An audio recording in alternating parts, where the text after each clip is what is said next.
Hello everyone, welcome back. Previous class में हम लोगों ने डिस्कस किया है गवर्नमेंट्स रेवेन्यू रिसीट के एक इम्पॉर्टेंट सोर्स के बारे में, जो कि है टैक्स रेवेन्यू।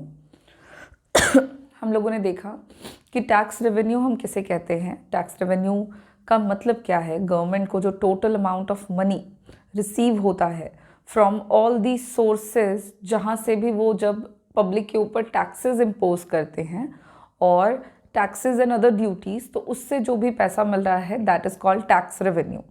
टैक्स रेवेन्यू के अंदर अगर हम बात करें कि कितने टाइप के टैक्सेस हैं जो गवर्नमेंट पब्लिक पर इम्पोज करती है, तो हम लोगों ने ये काफ़ी डिटेल में डिस्कस किया था कि टैक्सेस दो टाइप के हो सकते हैं। जितने भी टैक्सेस हैं उनको हम दो कैटेगरीज में डिवाइड कर रहे थे। एक था आपका डायरेक्ट टैक्स और अगला था indirect taxes. So direct tax किसे कहते हैं, इनडायरेक्ट टैक्स किसे कहते हैं, दोनों का मीनिंग, दोनों के एग्जाम्पल्स और दोनों के इम्पोज किए जा रहे सिस्टम के साथ हम लोगों ने दोनों ही टाइप ऑफ टैक्सेस को फिनिश किया था। और अगर आपसे सवाल भी पूछा जाए कि आप कैसे किसी भी एक टैक्स को दिखाओगे या बताओगे या समझोगे कि ये टैक्स डायरेक्ट है या सर्टेन टैक्स है और वो इनडायरेक्ट है, आप उसको कैसे क्लासिफाई कर सकते हो, आप उसको कैसे आइडेंटिफाई कर सकते हो। तो क्लासिफिकेशन का एक बहुत ही बेसिक सा टर्म है और वो आपने यही जानना है, यही लिखना है और यही बताना है कि वो टैक्स जिसके बर्डन को किसी भी दूसरे व्यक्ति पर शिफ्ट नहीं किया जा सकता वो डायरेक्ट टैक्स है, और जिस टैक्स के बर्डन को आप किसी दूसरे पर शिफ्ट कर देते हो उसको हम इनडायरेक्ट टैक्सेस बुलाते हैं। सो इसी के साथ हमारा लास्ट क्लास फिनिश हुआ था और आज के क्लास में हम एक्चुअली उसी टॉपिक को कंटिन्यू करेंगे। ये हमारा कंटिन्यू क्लास रहेगा, जहाँ पे मैंने आपको जो लास्ट क्लास में बताया है बजट रिसीट के अंदर एक important receipt which is the revenue receipt. So revenue receipt के दो इम्पॉर्टेंट सोर्स थे। एक स्ट्रक्चर के फॉर्म में मैंने आपको ये बनाकर बताया हुआ है। आई होप आप बिल्कुल साथ साथ में पढ़ रहे हो तो आपको चीज़ें समझ में आ रही हैं। सो रेवेन्यू रिसीट के दो सोर्सेस है। अच्छा, मैं लिखती चली जाती हूँ सो दैट एक रिवीजन भी हो जाए हमारा। तो हम लोग रेवेन्यू रिसीट देख रहे हैं।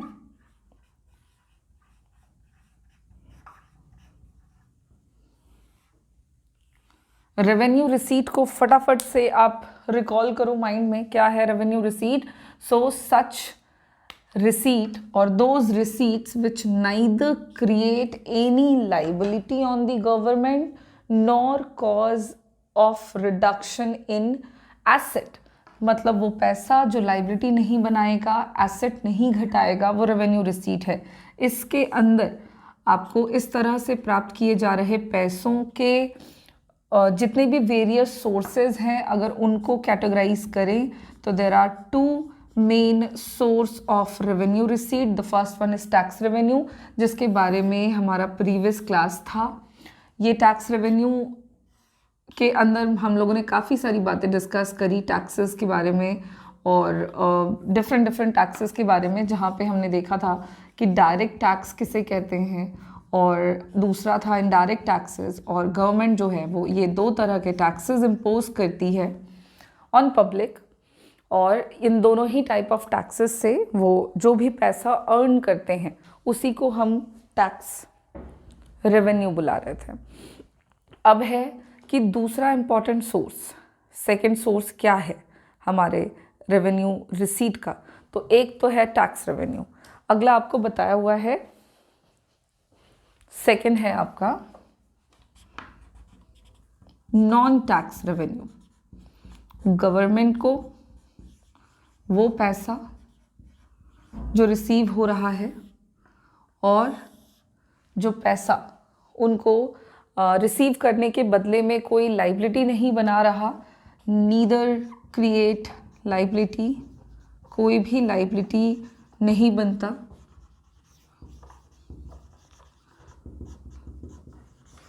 नॉर रिड्यूस, और ना ही किसी भी तरह की संपत्ति में कमी आती है, एसेट। ठीक है, ये बात आपको याद रखनी है रेवेन्यू रिसीट के तौर पर। तो इस तरह से प्राप्त किए जा रहे पैसों के जितने भी वेरियस सोर्सेज हैं फॉर द गवर्नमेंट, उनको हम दो कैटेगरीज में बांट रहे हैं, टैक्स रेवेन्यू और non tax revenue. Tax revenue finish कर चुके हैं। आज के क्लास में हम इसी दूसरे इम्पॉर्टेंट सोर्स को डिस्कस करेंगे जो कि गवर्नमेंट के रेवेन्यू रिसीट का सोर्स है, which is non tax revenue. बात करते हैं नॉन टैक्स रेवेन्यू क्या है, इसके अंदर कौन कौन से इम्पॉर्टेंट सोर्सेज आते हैं, और उसके बाद हमारा ये जो टॉपिक है ये हम फिनिश कर लेंगे।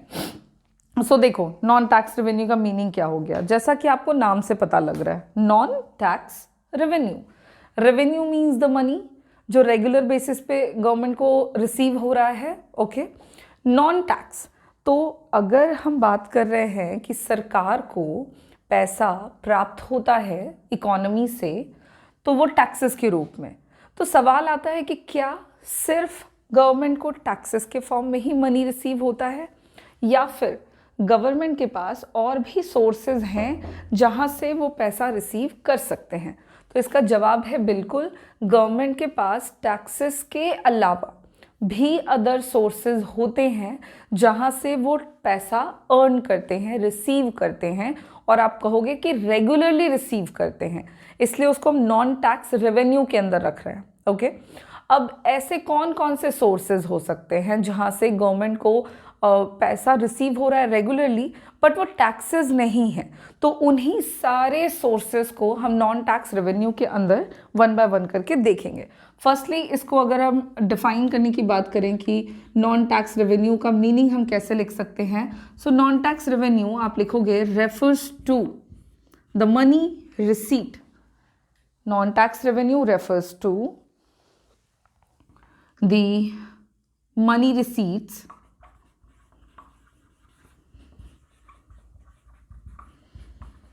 कौन प्राप्त कर रहा है पैसा, वो पैसा जो रिसीव किया जा रहा है by the government. So the money receive by the government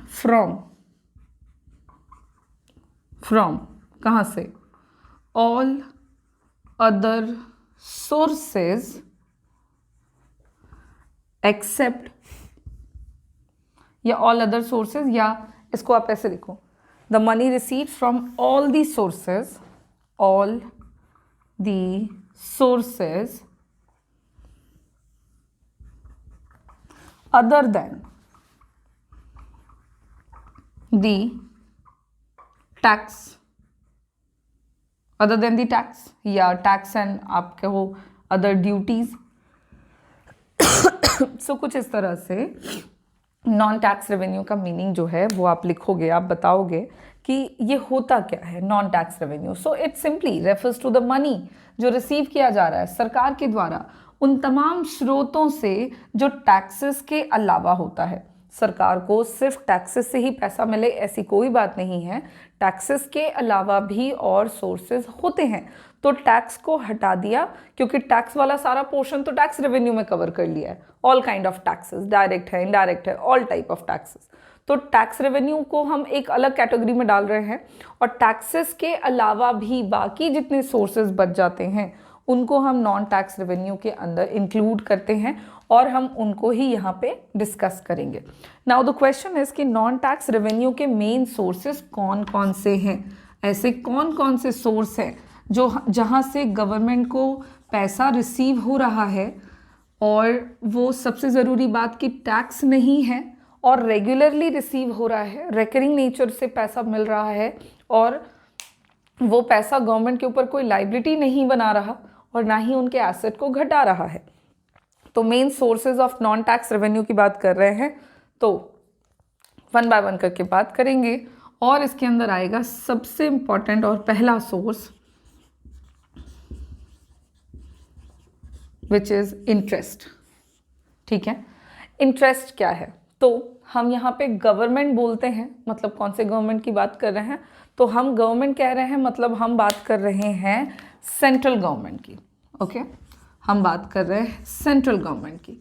अब हम क्या जानते हैं, सेंट्रल गवर्नमेंट के बड़े सारे काम हैं, बजट बनाना तो काम है, और भी बहुत सारे काम हैं, जैसे कि सेंट्रल गवर्नमेंट जो है वो प्रोवाइड कराता है, मतलब आप कहो देता है लोन। सेंट्रल गवर्नमेंट लोन्स देते हैं। ना द क्वेश्चन इज किसको देते हैं, तो सेंट्रल गवर्नमेंट जो है वो लोन्स प्रोवाइड कराते हैं आपके स्टेट गवर्नमेंट्स को, आपके यूनियन टेरिटरीज को। स्टेट गवर्नमेंट के थ्रू ही आप कह सकते हो कि लोकल पब्लिक को, but not the directly, state government को लोन देते हैं, यूनियन टेरिटरीज को लोन देते हैं, ठीक है। अब यहाँ पे यूनियन टेरिटरीज मतलब केंद्र शासित प्रदेश। तो जब सेंट्रल गवर्नमेंट इन लोगों को लोन देते हैं तो हम सबको पता है कि जहाँ कहीं पर भी लोन, उधार की बात आती है तो लोन के साथ एक इम्पॉर्टेंट चीज़ आ जाती है विच इज़ इंटरेस्ट, है ना, ब्याज। अब जब लोन दिया गया है तो उस लोन वाले अमाउंट के बदले में गवर्नमेंट जो है वो इंटरेस्ट लेती है, ब्याज वसूलती है। ये ब्याज कौन देगा, तो वो देंगे ब्याज जिन्होंने लोन लिया है। तो लोन लिया है मान लो स्टेट गवर्नमेंट ने सेंट्रल गवर्नमेंट से, तो जितना भी अमाउंट है लोन का और जितने भी टाइम पीरियड के लिए है, उन सब के कैलकुलेशन के बेसिस पर स्टेट गवर्नमेंट जो है वो सेंट्रल गवर्नमेंट को इंटरेस्ट देगी। अब ये जो इंटरेस्ट है, this interest, amount of interest, जो भी पैसा इंटरेस्ट के रूप में सेंट्रल गवर्नमेंट रिसीव कर रहे हैं, वो इंटरेस्ट एक इम्पॉर्टेंट सोर्स है नॉन टैक्स रेवेन्यू का। कैसे, तो नॉन टैक्स है मतलब इंटरेस्ट टैक्स तो नहीं है, तो ये तो बात क्लियर है भैया कि इंटरेस्ट टैक्स नहीं है, तो वो पैसा रिसीव हो रहा है। अब अगर एक सवाल आ रहा है कि नॉन टैक्स रेवेन्यू के तौर पर इंटरेस्ट क्यों डाल रहे हैं, तो ये टैक्स नहीं है इसलिए इसको हम नॉन टैक्स में डाल रहे हैं। लेकिन non tax revenue is a part of, is a source of revenue receipt, मतलब पैसा ये वो है जो क्रिएट नहीं करेगा लाइबिलिटी, ना ही घटाएगा एसेट। तो आप बिल्कुल इस बात को जस्टिफाई करोगे और समझोगे कि इंटरेस्ट के तौर पर जो पैसा सरकार प्राप्त करते हैं, उस पैसे के बदले में गवर्नमेंट के ऊपर कोई भी लाइबिलिटी नहीं बनती। इंटरेस्ट के रूप में सरकार ने पैसा रिसीव किया तो वो थोड़ी ना किसी को वापस करना है, वो तो रिवॉर्ड है, रिवॉर्ड कह सकते हो तुम, क्योंकि लोन दिया है तो जब तक वो लोन का पैसा वापस नहीं लेगी सरकार, तब तक उनको इंटरेस्ट मिलेगा। तो इंटरेस्ट किसी भी तरह का कोई लाइबिलिटी नहीं बना रहा। अगर आप ध्यान दें तो इंटरेस्ट वाला अमाउंट किसी भी तरह का कोई एसेट भी कम नहीं करता है for the government. That is why interest is an important source of non-tax revenue which included under the revenue receipt because it neither create any liability nor cause of reduction in asset of the government. Now move on to the next source. Interest हो गया पहला, clear है हमारा। Next source है profits and dividends. तो सीधी सी बात है, profit का मतलब हम समझ रहे हैं, कंपनीज हैं, इंडस्ट्रीज हैं, इन्वेस्टमेंट करती है सरकार, तो इन्वेस्टमेंट करने के बदले में गवर्नमेंट को पैसा रिसीव होता है। अब सीधे शब्दों में आप बात समझें तो अगर हम गवर्नमेंट की बात कर रहे हैं, और गवर्नमेंट के तौर पे मैं बार बार कह रही हूँ कि हम सेंट्रल गवर्नमेंट की बात कर रहे हैं, तो सेंट्रल गवर्नमेंट के कंट्रोल में जितनी भी इंडस्ट्रीज हैं उनको हम PSUs कहते हैं, पब्लिक सेक्टर अंडरटेकिंग्स। इंडिया में ऐसे बड़े सारे एग्जाम्पल्स है पब्लिक सेक्टर अंडरटेकिंग्स के, सच एज भेल, Bharat heavy electricals limited, such as LIC, life insurance corporations, ठीक है। तो इस तरह के बड़े सारे सेक्टर्स हैं, अंडरटेकिंग्स हैं जो कि गवर्नमेंट के कंट्रोल में हैं। अब ये कंपनीज है गवर्नमेंट की, तो इन कंपनीज पे गवर्नमेंट क्या करते हैं, गवर्नमेंट जो है वो इन कंपनीज पर इन्वेस्टमेंट करते हैं, और जब इन्वेस्टमेंट कर रहे हैं सरकार तो उस इन्वेस्टमेंट के बदले में जो भी प्रॉफिट होगा उसको कौन रिसीव करेगा, सरकार रिसीव करेंगे। तो प्रॉफिट के तौर पर जो पैसा गवर्नमेंट रिसीव कर रहे हैं वो गवर्नमेंट के लिए एक इम्पॉर्टेंट मनी रिसीट है, टैक्स नहीं है ये, इसलिए ये नॉन टैक्स रेवेन्यू का पार्ट बनता है। और profit is a reward, so it neither create any liability nor reduces asset of the government, so it is included under the revenue receipt. Is it clear? अब हम बात करते हैं profit, तो ठीक है। Now what is dividends? तो dividend का मतलब देखो हिंदी में होता है लाभांश, तोड़कर समझो, लाभ का अंश, मतलब कहने का हुआ कि बहुत सारी कंपनीज है जो गवर्नमेंट के कंट्रोल में है कंप्लीटली, बट बहुत सारी ऐसी कंपनीज हैं जिसको गवर्नमेंट ने प्राइवेटाइज भी कर दिया है पार्शियली, या यूं समझो सीधा सीधी कि बहुत सारी ऐसी कंपनीज है जिसमें गवर्नमेंट एज अ पार्टनरशिप में काम कर रही है। तो जब कंपनीज को फायदा होता है तो उसके जितने भी पार्टनर्स होते हैं उनमें उस प्रॉफिट को, उस फायदे को बांटा जाता है। तो प्रॉफिट का जो शेयर सरकार को मिलता है दैट इज अ डिविडेंड, और उसी को हम डिविडेंड कहते हैं। प्रॉफिट के शेयर को हम डिविडेंड कहते हैं। गवर्नमेंट की जो भी इन्वेस्टमेंट्स हैं इन अदर प्राइवेट कंपनीज, और उन कंपनीज को जब भी फायदा हो तो वो पैसा सरकार के पास आ रहा है तो वो डिविडेंड है, और वो पैसा भी गवर्नमेंट के लिए मनी रिसीट है, टैक्स का पार्ट नहीं है, इसलिए नॉन टैक्स रेवेन्यू में आ रहा है, और ना ही लाइबिलिटी बना रहा है ना एसेट घटा रहा है, इसलिए रेवेन्यू रिसीट का इंपॉर्टेंट सोर्स है। क्लियर है बात यहाँ पर? अब आगे चलते हैं और नेक्स्ट सोर्स की अगर हम बात करें तो नेक्स्ट सोर्स के तौर पर आप ले सकते हो, next source non tax revenue का है आपका फीस। ठीक, फीस। व्हाट इज फी? तो सुनने में समझ में आ रहा है, फी एक तरह का चार्ज है। ठीक है, फी इज अ चार्ज, जो कि फी इज अ चार्ज। अब ये चार्ज है तो ये कौन किस पे लगा रहा है? तो ऑब्वियस सी बात है, it is imposed by government. Fee is a charge which is imposed by government on those people, या यूं समझो कि सरकार क्या करती है, वो कुछ सर्विसेज प्रोवाइड कराती है लोगों को। जनरल सर्विसेज होते हैं, सबके लिए होते हैं, और जब कभी भी आपको सरकार के द्वारा प्रोवाइड किए जा रहे उस सर्विस को लेना है, रिसीव करना है, तो सर्विस के बदले में आपको फी पे करना पड़ेगा, आपको एक चार्ज देना पड़ेगा, and such charge is called fees. बात समझ में आ गई? सरकार, सेंट्रल गवर्नमेंट जनरल पब्लिक को कुछ सर्विसेज प्रोवाइड कराते हैं, उन सर्विसेज के बदले में गवर्नमेंट जो है वो कुछ चार्ज वसूलते हैं। जो लोग उस सर्विस को रिसीव करेगा फ्रॉम द गवर्नमेंट, उनको वो चार्ज चुकाना पड़ेगा, पे करना पड़ेगा, और उसी चार्ज को हम यहाँ पर फीस कह रहे हैं। एग्जाम्पल की अगर हम बात करें कि इस तरह के चार्जेस और इस तरह के फीस का क्या एग्जाम्पल हो सकता है, तो जैसे कि एग्जाम्पल के तौर पर कोर्ट फी। कोर्ट फी, अब कोर्ट फी का मतलब हो गया सिंपल, आप अदालत में आप किसी तरह की कोई कानूनी मदद के लिए सरकार के पास पहुंचे हैं, कोई झगड़ा है, किसी तरह का कोई मतभेद है और उसको सुलझाने के लिए आपको सरकार की मदद चाहिए, तो सरकार जो है वो अदालत के फॉर्म में या अदालत के थ्रू आपके उस समस्या का निवारण करते हैं। तो उस केस में आपको कोर्ट की, अदालत की कुछ फ़ी चुकानी पड़ती है। That is an example of fees. Other than आपका और भी है, जैसे कि रजिस्ट्रेशन फ़ी।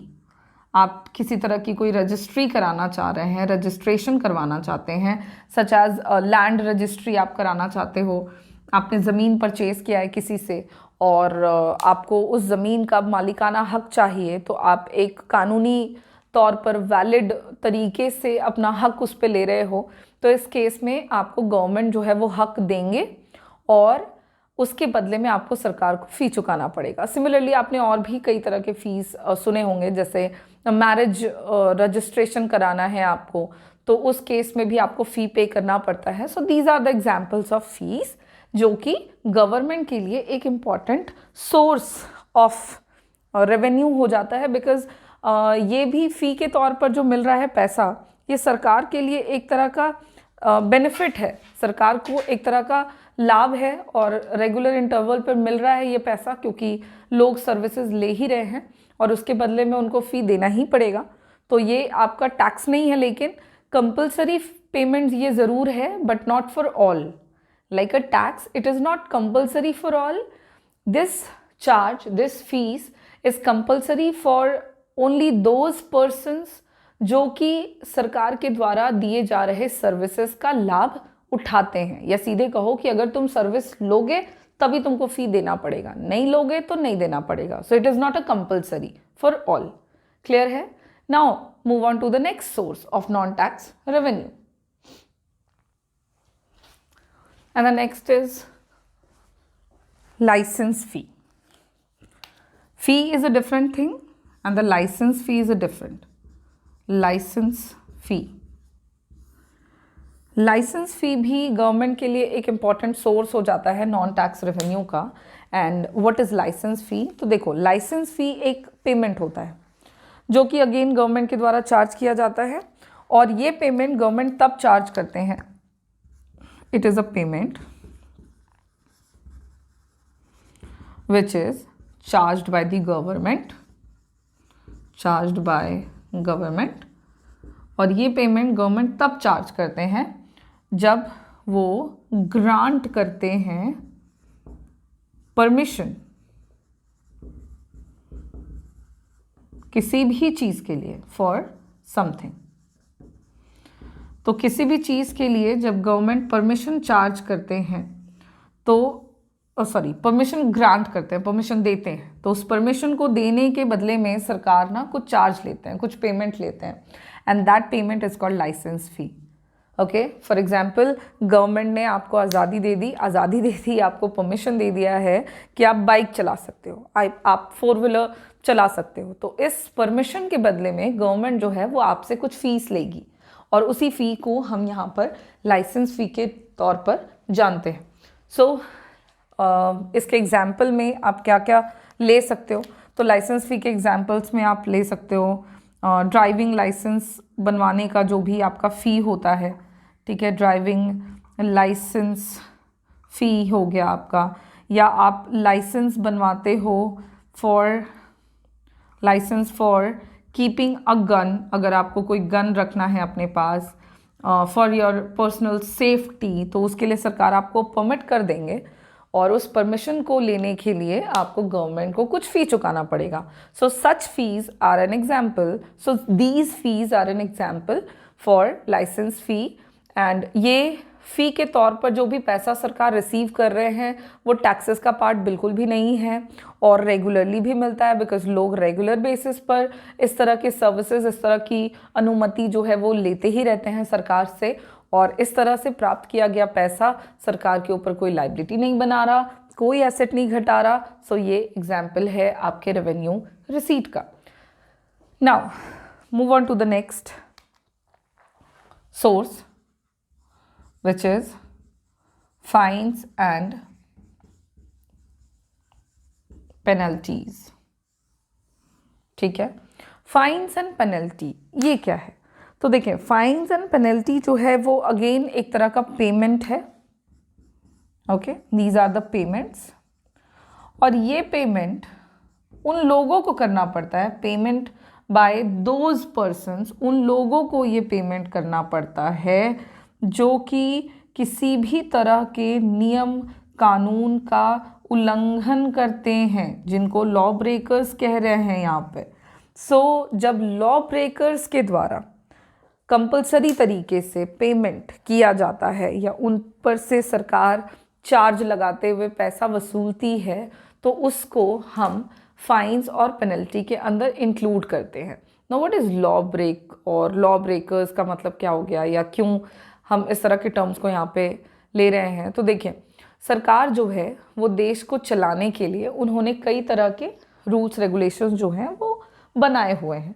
अब अगर उस नियम कानून को कोई भी व्यक्ति तोड़ता हुआ पाया जाता है, मतलब अगर उस नियम कानून को कोई फॉलो नहीं करता है, तो उस केस में गवर्नमेंट जो है वो उन लोगों से कुछ पेमेंट वसूलते हैं, और उसी पेमेंट को हम फाइन्स और पेनल्टी कहते हैं. जैसे कि आप देखते रहते हो इन दिनों ट्रैफिक रूल्स होते हैं कुछ, राइट? आपको हेलमेट्स पहनने हैं, आप अगर 2 व्हीलर से चल रहे हैं तो हेलमेट पहनना है आपको, अगर आप 4 व्हीलर से चल रहे हैं तो आपको सीट बेल्ट्स लगाने हैं, ओवर स्पीड नहीं करना है, ट्रिपल लोडिंग नहीं होनी चाहिए.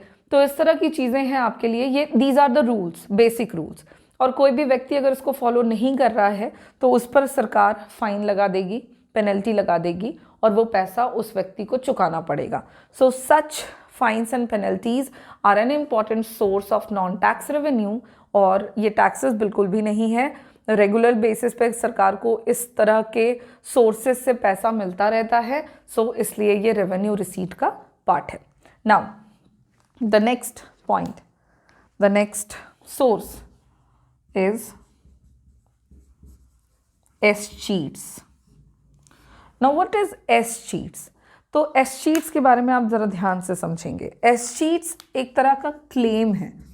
इट इज़ क्लेम जो कि सरकार के द्वारा किया जाता है. किस पर? तो प्रॉपर्टी पर. किसकी प्रॉपर्टी पर? तो ऐसे पर्सन की प्रॉपर्टी पर सरकार क्लेम करती है, दावा करती है, जिस व्यक्ति की डेथ हो गई है और उस व्यक्ति के पीछे, उसके डेथ के बाद उसके संपत्ति का कोई भी कानूनी तौर पर वारिस ना हो, लीगल हेयर ना हो, या उस व्यक्ति ने कोई वसीयत नहीं बनाई हो. वसीयत मतलब जिसमें उस व्यक्ति के जाने के बाद उसकी संपत्ति का मालिकाना हक किसको मिलेगा, इस तरह की कोई भी काम जिसने न किया हो और उस व्यक्ति की मृत्यु हो जाती है, तो उस तरह के लोगों के प्रॉपर्टी पर सरकार क्लेम करती है कि वो अब हमारी संपत्ति है. तो इस तरह से सरकार को जो भी पैसा मिलता है उसको हम एस-चीट्स बुलाते हैं. और एस-चीट्स के तौर पर भी जो पैसा गवर्नमेंट रिसीव करते हैं वो एक इम्पॉर्टेंट सोर्स है गवर्नमेंट्स अर्निंग का, गवर्नमेंट्स रेवेन्यू का. अब बात करते हैं नेक्स्ट सोर्स की. नॉन टैक्स रेवेन्यू के और भी वैरायटी के सोर्सेज हैं. And the next one is, मैं इधर लिख रही हूँ, gifts and grants. Gifts and grants. What is gifts and grants? तो सीधे से समझ में आ रहा है, गिफ्ट्स मतलब उपहार. ठीक है. तो गवर्नमेंट जो है ना वो time to time, like regular नहीं है ये बिल्कुल, लेकिन हाँ मिलता ज़रूर है. तो गवर्नमेंट को गिफ्ट्स वगैरह रिसीव होते रहते हैं. ग्रांट्स मतलब मदद मिलती रहती है. किससे भाई? तो फॉरेन गवर्नमेंट से मिलती है, इंटरनेशनल ऑर्गेनाइजेशंस है जहाँ से सरकार पैसा रिसीव करते हैं गिफ्ट के तौर पर, मदद के तौर पर. और इस तरह के पैसे को, इस तरह के गिफ्ट्स को हम गिफ्ट्स एंड ग्रांट के अंदर इंक्लूड करेंगे. एक बात आपको समझा दूं कि समटाइम्स ऐसा भी होता है कि गवर्नमेंट को, सेंट्रल गवर्नमेंट को, देश में जो इंडिविजुअल्स हैं, मतलब अपने ही देश के कुछ ऐसे व्यक्ति हैं, इंडिविजुअल्स हैं या कोई कंपनीज हैं, वो सरकार को गिफ्ट करते हैं पैसे के रूप में वो सरकार को गिफ्ट देते हैं या मदद करते हैं. ये मदद वॉलेंट्री होता है, सरकार के द्वारा किसी तरह का कोई इम्पोजिशन नहीं है कि आपको ये पे करना ही पड़ेगा. बट हाँ, वो कंपनीज, वो लोग, वो इंडिविजुअल्स गवर्नमेंट को अपनी मर्जी से उस तरह के पैसे मदद के तौर पर या गिफ्ट्स के तौर पर देते हैं. सवाल है कि ये क्यों देते हैं, मतलब गिफ्ट के तौर पर पैसा मिल रहा है, मतलब क्यों, कब, या ग्रांट क्यों मिल रहा है सरकार को? तो देश में किसी भी तरह की कोई भी डिजास्टर की स्थिति है या किसी तरह का कोई विपत्ति आ चुका है, कोई प्राकृतिक आपदा आ चुकी है, तो उस तरह की स्थिति में सरकार ये गिफ्ट्स एंड ग्रांट्स रिसीव करते हैं. तो ये गिफ्ट्स एंड ग्रांट्स जो हैं ये फिक्स्ड सोर्स नहीं है गवर्नमेंट के रेवेन्यू का, बट चूंकि ये जनरली रिसीव किया जाता है नेशनल क्राइसिस जैसी स्थिति में, जैसे कि कोई वॉर हो गया हो देश में, या देश में कोई, मैंने कहा आपको कि प्राकृतिक आपदा आ गई हो, जैसे बाढ़ आ गया हो या भूकंप आ गया हो, लोगों को पैसों की ज़रूरत हो, मदद की ज़रूरत हो, तो ऐसी स्थिति में सरकार को अलग अलग सोर्सेस से ग्रांट्स वगैरह जो हैं वो रिसीव होते हैं. और ये गिफ्ट्स एंड ग्रांट के तौर पर प्राप्त होने वाला पैसा सरकार के लिए नॉन टैक्स रेवेन्यू का पार्ट हो जाता है. बिकॉज ऑफ कोर्स ये टैक्स नहीं है, किसी पे सरकार ज़बरदस्ती नहीं कह सकती कि आपको मुझे गिफ्ट देना ही पड़ेगा, ठीक है, या मदद करना ही पड़ेगा. तो ये फिक्स्ड नहीं है, बट स्टिल चूंकि सरकार को इस तरह से पैसे प्राप्त होते रहते हैं, इसलिए इसको हम नॉन टैक्स रेवेन्यू का पार्ट मानते हैं, एक इम्पॉर्टेंट सोर्स बुलाते हैं. Next point, for features. For features क्या होता है? ये भी एक इम्पॉर्टेंट सोर्स है गवर्नमेंट के रेवेन्यू का, नॉन टैक्स रेवेन्यू का.